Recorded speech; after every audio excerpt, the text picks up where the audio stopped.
नमस्कार दोस्तों, Bharat selection wing Lakhperabagh Barabanki के ऑफिशियल चैनल पर आप सभी का स्वागत है।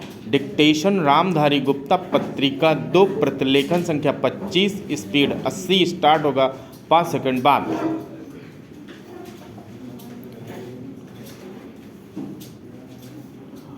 उपाध्यक्ष महोदय, जहाँ तक छोटे उद्योगों का प्रश्न है उसमें जो लोग अपना निवेश करना चाहते हैं वे अब कर सकते हैं।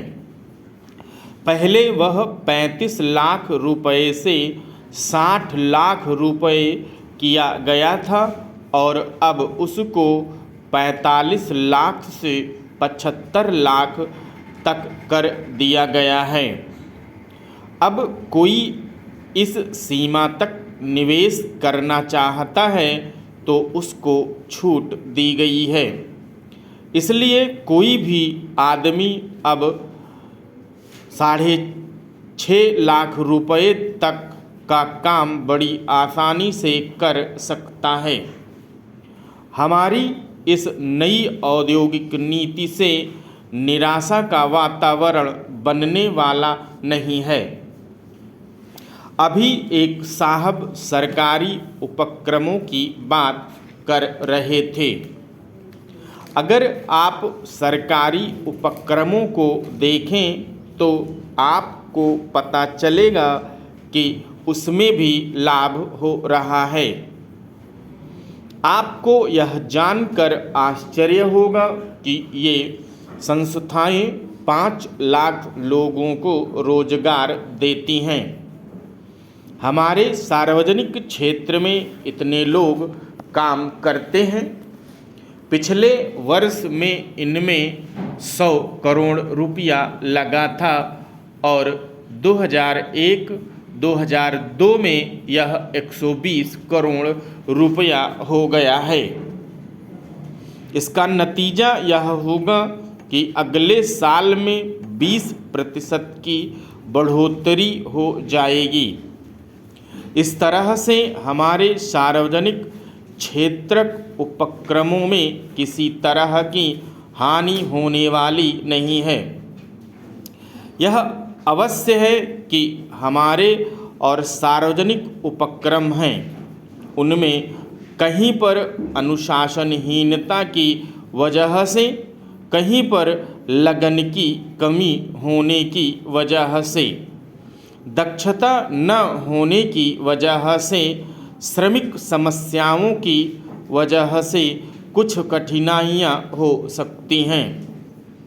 इसमें हमारी थोड़ी सी बदकिस्मती रही कि हम अपने देश के नागरिकों में देशभक्ति और अपने देश को अपना समझने की अटूट आस्था पैदा नहीं कर पाए। अपने धर्म और अपने परिवार तथा निजी संपत्ति से भी देश के ऊपर समझने की भावना पैदा करने की ज़रूरत है। आज इस भावना को जागृत करने की आवश्यकता है। आज एक भय भी चल रहा है कि कोई भी उपक्रम हो या कोई सरकारी होटल, लोग समझते हैं कि अगर यह घाटे से चलेगा तो सरकार इसको ख़त्म कर देगी, प्राइवेट हाथों में दे देगी। एक तरह का भाव चल रहा है। मैं समझता हूँ कि इस डर की वजह से लोग वक्त पर आने लगे हैं और ठीक काम कर रहे हैं। इससे इन संस्थाओं को लाभ भी होगा। इसमें आपको थोड़ी होशियारी से कुछ लेना और देना पड़ेगा। किसी भी व्यवसाय को चलाने के लिए अतिरिक्त रुपया खर्च करना पड़ता है। उदाहरण के तौर पर मैं कहना चाहता हूँ कि जैसे हमारे होटल हैं वे प्रायः हानि में पाते हैं। इसकी वजह यह नहीं है कि खाना खराब है या हमारी सेवा खराब है या हमारे लोग शालीन नहीं हैं।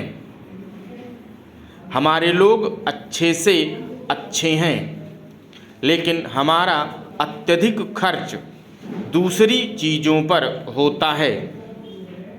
ग्राहकों को हम इतनी छूट देते हैं कि इसकी वजह से दूसरे ग्राहकों को लाते हैं, लेकिन उनको जो पार्टियां देनी पड़ती हैं, गोष्ठियां आयोजित करनी पड़ती हैं, उनमें बहुत खर्च होता है, जिससे सरकारी उपक्रम घाटे में चले जाते हैं, जिससे सार्वजनिक व्यवस्था गड़बड़ हो जाती है।